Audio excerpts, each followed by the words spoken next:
When you listen to the Ron Van Dam Show, he probably seems like the kind of guy you'd like to sit down and have a beer with. Except he's chronically antisocial, and beer makes him gassy. So it's probably better to just keep admiring him from a distance. You're listening to the Ron Van Dam Show on New England Broadcasting.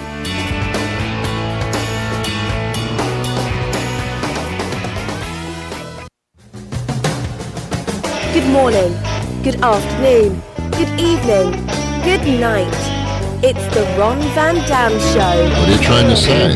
Hold on tight, things can get a bit weird, if you like that sort of thing.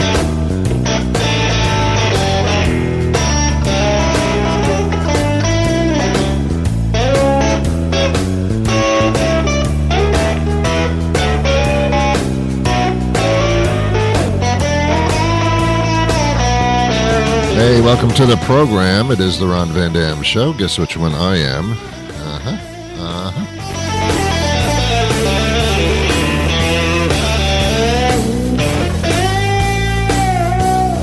Thank you for stopping by. This should be amazing. It should be. Not that it will, but it should be.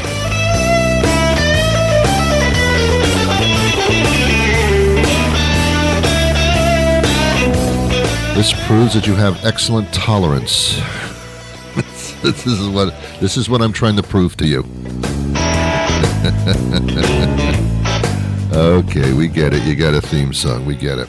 Jason Shaw does and performs the theme song, ladies and gentlemen. Jason Shaw.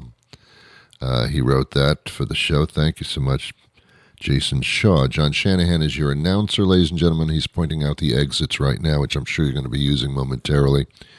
John Shanahan, comedy writer, has his own Hypnocast, Hypnagogue. You can find that at the bottom of our website, newenglandbroadcasting.com. You can link right to him. Goes directly to his pants. And there you have him. And then there's also Nicole Reed, who is the British voice that you hear at the beginning of the program. And she books many of the national interviews that we do on this show. So thank you, Nicole. I mean, whatever. And thank you to you for bringing me that apple pie yesterday. I appreciate that. Thank you. Yesterday was Halloween-y, and I was very confused during that holiday. I don't care for Halloween so much. I like the way that people dress up in costumes and just for a little while make believe that they're at some kind of strange comic convention.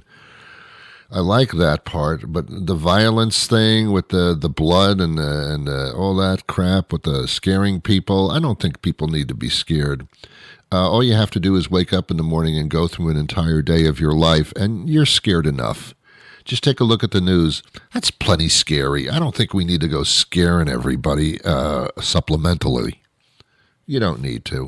Life is scary enough. You get my point? So we don't need that crap.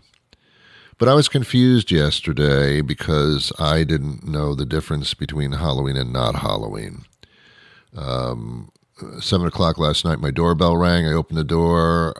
There's a kid wearing a striped shirt. He had a pizza box in his hand and a little hat. And I said, "Oh, that is adorable. You're a pizza delivery person. That's really adorable." He says, No, I really am. You ordered a pizza." "Oh, that's right. Oh my God, I am so embarrassed. I thought you were a trick-or-treater." I said, "No, you ordered a pizza. Here's a pizza." And I said, "Well, thank you very much." And for a tip, I gave him a Milky Way bar because I had so many of them. And it's Halloween, go with the flow. He did not appreciate that.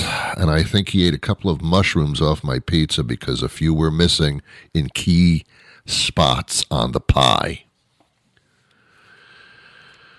And then, oh my God, yesterday afternoon, I was like walking down the street and I see a guy dressed up in a costume, and it was a policeman's uniform. And I said, "Wow, you look just like a policeman. You must be trick-or-treating as one of the village people." And he said, "No, I'm actually a police officer." So once I posted bail, I went home and I thought, whoa, that was a mistake. Ooh, I got to be careful. Mm-hmm. And then I opened the door like at about 7:30 last night, and there were two people standing there. One was in like a 3-piece suit, and the other was in this long flowing gown. And I said to them, "That is an adorable costume. What are you two supposed to be?" And they said, "We're Jehovah's Witnesses." And I said, "That is adorable. Here's a Milky Way bar for each of you." And they said, no, we're actually Jehovah's Witnesses. We're trying to convert you to follow the Lord." And I said, "Oh, I'm so confused by this holiday." And then there were a couple of little kids that showed up, and then there was one teenage girl who was dressed like a slut. And you can imagine the trouble I got into as far as her costume was concerned. I said, "Oh, that's a strange costume. What are you, a slut?" And she slapped me. I don't know, man. I can't handle this holiday. I just can't. It's just, I get so confused. And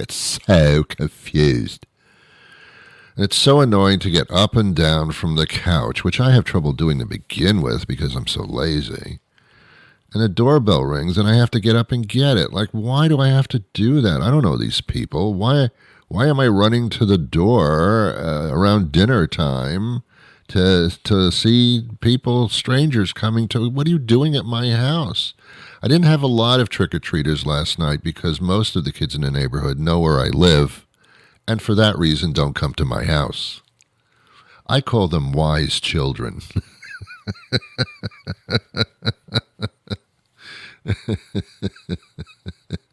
I mean, how many times can a kid hear, "Stay off my lawn, you idiots"? How much can they put up with that?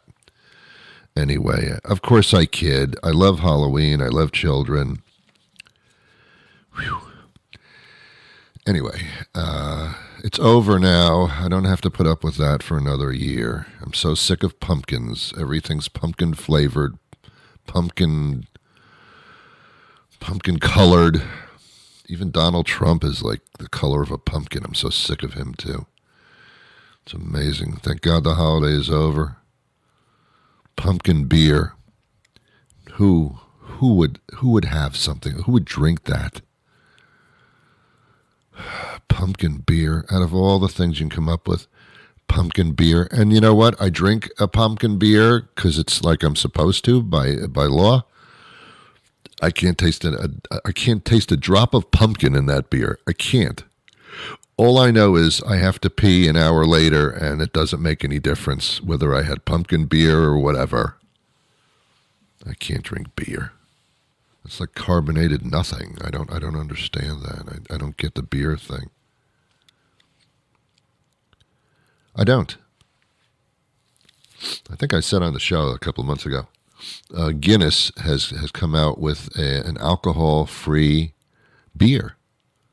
So you can drink Guinness beer and not have the horrible effects of alcohol. And then I said to myself, who would drink that? Why would you? Unless you're trying to fool the other people you're with because you're too embarrassed that you don't drink alcohol. So, I'll do a phony beer. I don't get it. I don't get the purpose of alcohol. Hey, Ron, would you like to have an alcoholic beverage? Sure. Here's a beverage that has no alcohol in it. Okay, you're not quite understanding the concept of this activity here.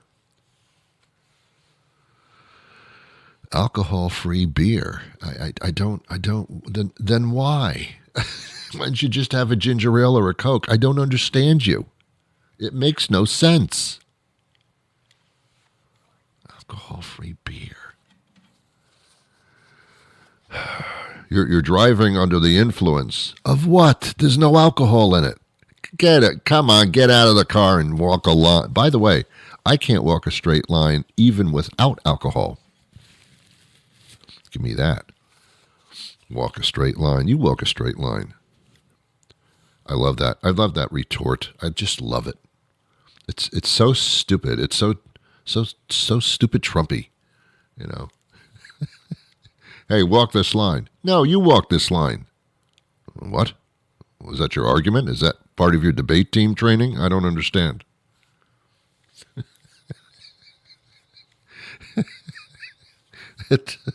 Hey, why don't you shut up? Why don't you shut up? Oh, okay. I guess you win. What kind of argument is that? That's so stupid. Hey, you're ugly. No, you are. Ooh, I didn't know that. Okay, thank you. I'll shut up then. It's such a stupid argument. It could have been great on the debate team, you know? That would have been great. I would win every debate. You know, Russia is next to Germany. No, you're next to Germany. Oh, okay. All right, fine. By the way, Russia is not that close to Germany. It's in the general proximity, but not really. So, I don't know who wins that argument. No, you win the argument. Okay, all right, fine, whatever. So Halloween's over. Now we're gearing up for the next one, which is Thanksgiving. I talk about this holiday a lot because it's so strange. And of course, the shining quality of Thanksgiving is that you have people over to your house who you wouldn't dare have over to your house on any other day of the year. It's the first cousin, the second cousin, the third cousin, the 17th cousin, all that crap. People you don't know who are actually sitting in your house near you. Don't do that. Don't invite them. Let them have their own Thanksgiving where they live. No, it's Thanksgiving and we open our table to everybody. Oh, God, not another one of you guys. You know, yeah, we have a Christian attitude. Oh, you got an attitude, all right. You're loving and caring and you share everything you have. I guess it's a good quality. It's just, I don't know how you do that. I mean, I don't know. Your tolerance level is fantastic. Would you like to, you're homeless. Would you like to live with me? Wow, that's like really open. And I'm glad there's somebody like you, because not me. I'm sorry. I can't. I'm a loving person, but love stops at a certain point. Anyway. Ron, you sound like a terrible person. Yeah, I do. You're right, I do. I sound like a terrible person, but I'm not. People that know me personally know that I'm loving. I love all you sons of bitches. I do. It's just that people are so annoying. If that quality could just change a little bit, where people wouldn't be so annoying, then I'd be more comfortable with you. If you were more loving, I would be more loving, but I ain't starting it. You start it. No, you. Okay. No, you start it. No, you start it. He hit me first. No, he hit me first. No, he hit me first. No, he hit me first. Okay, this is working out nicely. I'm glad we could resolve our differences. The whole thing's crazy, man. I want to talk about something that was so interesting to me. There's a company called, I don't know, I don't do research for this show because I just couldn't be bothered. And if I do research, then it sounds too, like, planned and stuff. I don't plan anything. Well, that's not true. I don't plan anything for this show, let's say. There's a company called Embark or just Bark. I don't know which. It's a company for dogs, and they do dog stuff, you know? They do dog services. I don't know what that means, but it's a company and they cater to dogs. Actually, they're catering to people because dogs can't buy things. Have you noticed that? Dogs cannot manipulate their paws to go into their wallet. I mean, dogs cannot buy things. We have to buy things in the name of dogs. But it's a company for dogs. Okay, let's just leave it there. And they're offering a service. It's Bark or Embark. I don't know which. But it's a television commercial that I saw, or I heard it on the radio or something. It infiltrated my brain in some manner. And what they say is, we provide the service where you get a little bit of saliva from your dog or a little drool and send it in to us, and we'll check the DNA of your dog. Oh, okay. And what would be the purpose of that? Well, you can check to see who your dog's ancestors are, if it's a pure breed or not, that kind of thing. Okay, unless I'm going to breed the dog myself, I kind of don't give a shit. I want the dog to be healthy and kind and loving as I am, but I don't really care beyond that. Ron, don't you want to know your dog's DNA? No, because if it's not good, I have to tell my dog that it's not good, and my dog would not breed it. No, I don't think so. What do I need to know? Are you going to find out that your dog's great dog father was a carpenter? Oh, that's why my dog likes to build things. I mean, what the hell? What the hell? I don't believe in this ancestry stuff for humans. You think I'm going to buy it for dogs? Because it's not a free service. You have to pay for this service. And what I'm going to find out doesn't really matter. You know, your dog is prone to wheezing when it drinks water. I did not know that. It's absolutely ridiculous, ladies and gentlemen. What my dog's ancestry? You know, your dog has a ancestor from the 1700s named Rover. Get out! Wow. You know, your dog is directly a descendant from Goofy, the Disney dog. I did not know that. Yes. Your dog is the great granddog of King Louis XIII's second dog. No, this is so amazing and important.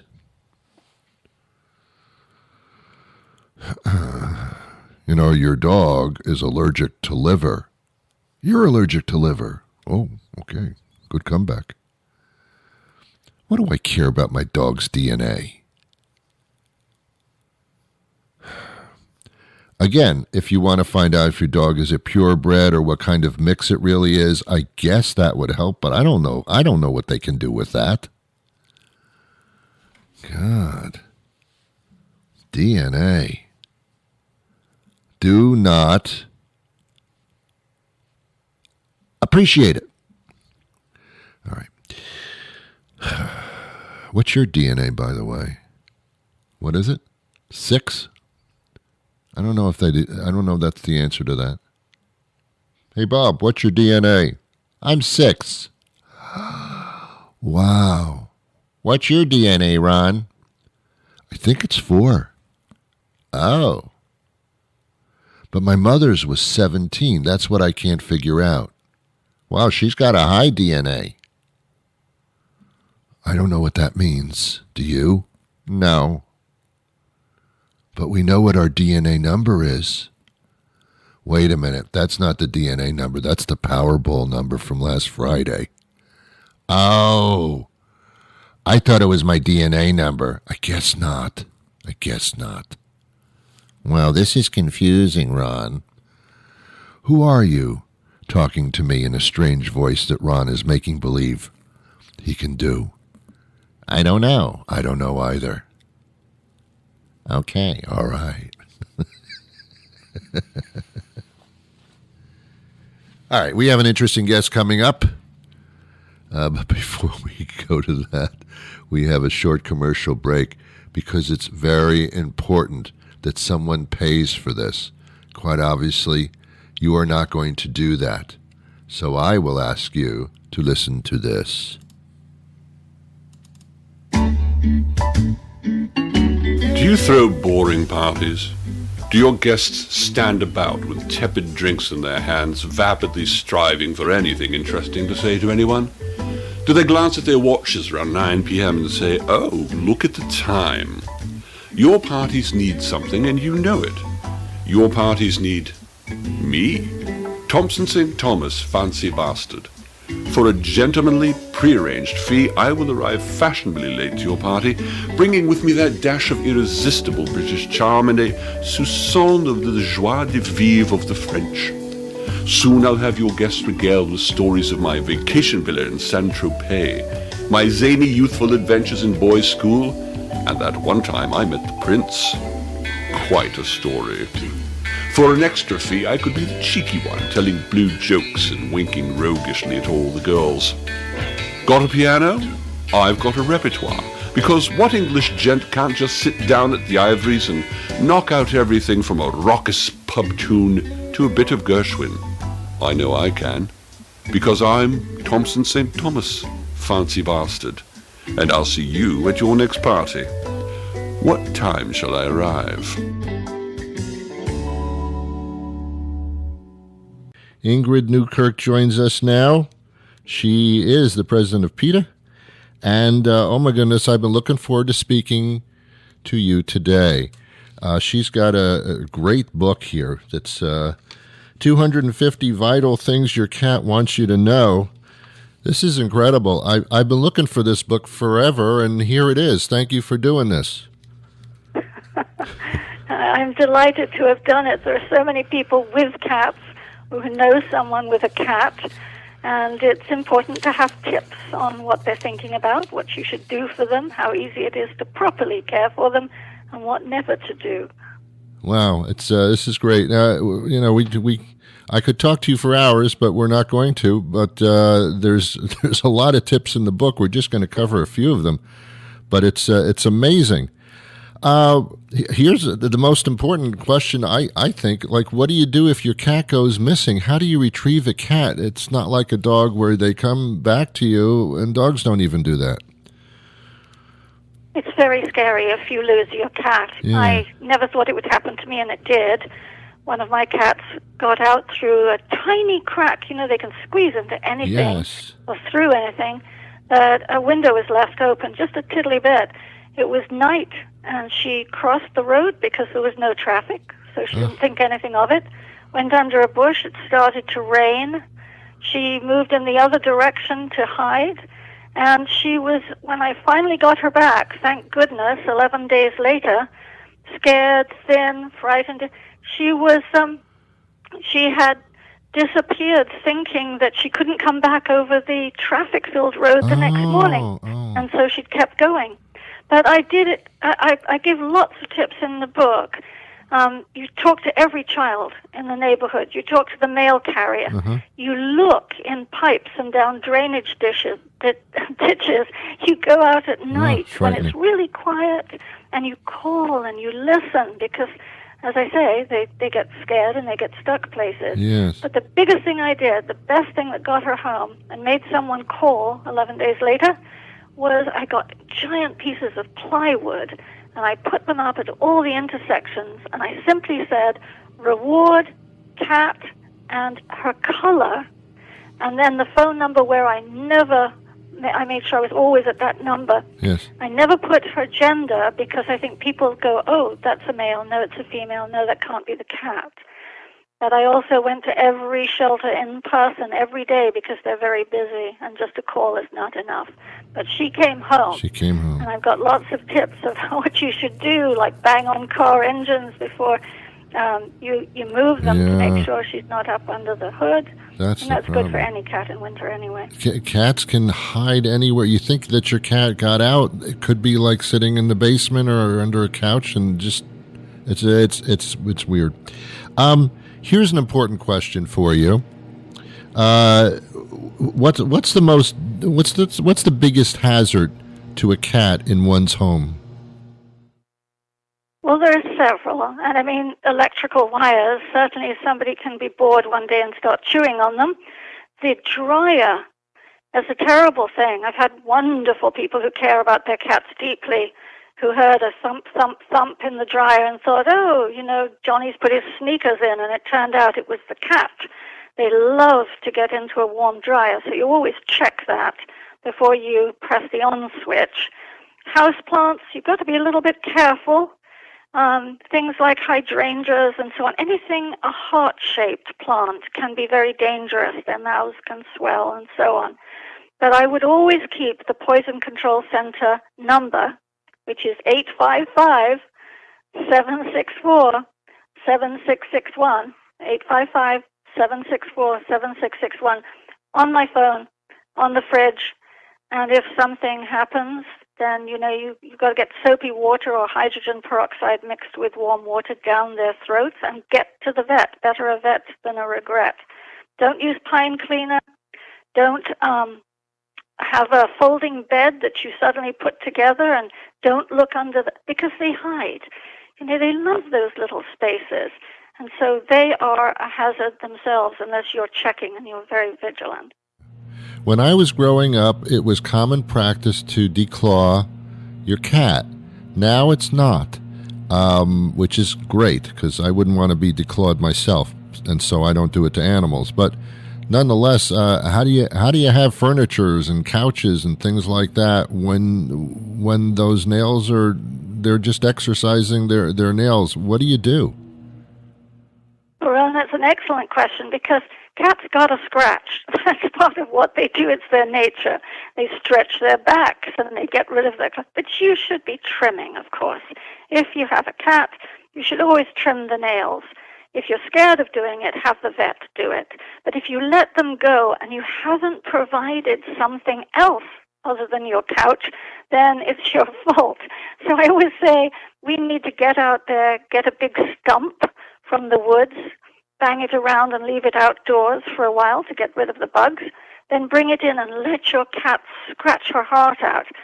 Get sisal, or I think in the U.S. it's sisal, covered posts. Get those cardboard scratching posts that you can buy on the internet. Get anything that they can scratch. But if they are never, ever declaw, that's the cruelest thing you can ever do because it doesn't just remove the claw, it removes that whole first phalange. If you look at your finger, take off that first part of the digit. They'll never walk the same. It can hurt them. That's like being circumcised when you're 65. No. Yes. That's right. But you can also spray a little peppermint on your couch or a little lime. It's not offensive to us, but they don't like that. And when they start scratching in the wrong place, just pick them up gently and put them in the right place. Yeah. The litter box is wonderful, but some cats actually seem to say, I'm going to teach you a lesson. I'm a little annoyed, and I'm not doing this in the litter box. And then once the scent is somewhere else, you're in trouble. That seems to be a struggle for a lot of people with the litter box and then going and not using the litter box.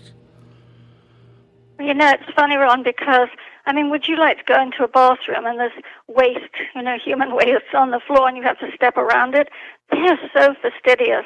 So if you get a cat, do your duty, which means clean the box every time you see them go in it, clean it before you go to work, clean it when you come home, and then clean the whole thing at least once a week. They're really tidy, and their nostrils pick up the smallest smell.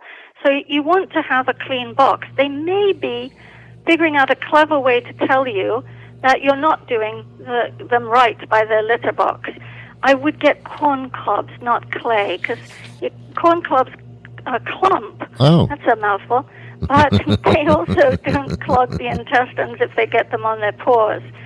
But the biggest thing to worry about is your cat is very clever, and they can't speak human any more than you can speak cat. And they may have found a way to alert you to the fact that they're ill and that they have maybe cystitis, which can be quite serious. Yeah. You cannot see blood in the urine if they're going in the box. So it may be their way of saying, I need to go to the vet. Yeah. That's another interesting thing. Dog owners, they go to the vet normally just for checkups and shots and things like that. Cats, a lot of people, that's not the case at all for cat owners, but many have a cat, and that's it. I have a cat, and if they get sick, I'll go to the vet. If not, I don't know what a vet is. It's kind of treated differently, which is not a good thing, I assume. Well, I always say rather a vet than a regret, but also cats get teeth problems. Yeah. They get gingivitis. Yeah. Their mouths may hurt sometimes. You need to look inside their mouths, smell their ears, pick up their tails if they'll let you. You can do that by scratching their back, and then they lift their tails. Yeah. Just make sure everything is hunky-dory there. And one of the things, I had a person who thought their cat was just grumpy in his old age, and would hiss and spit when he tried to pet him. Yeah. And it turned out the cat actually had a brain tumor and was afraid of anyone touching him. So old age isn't a disease.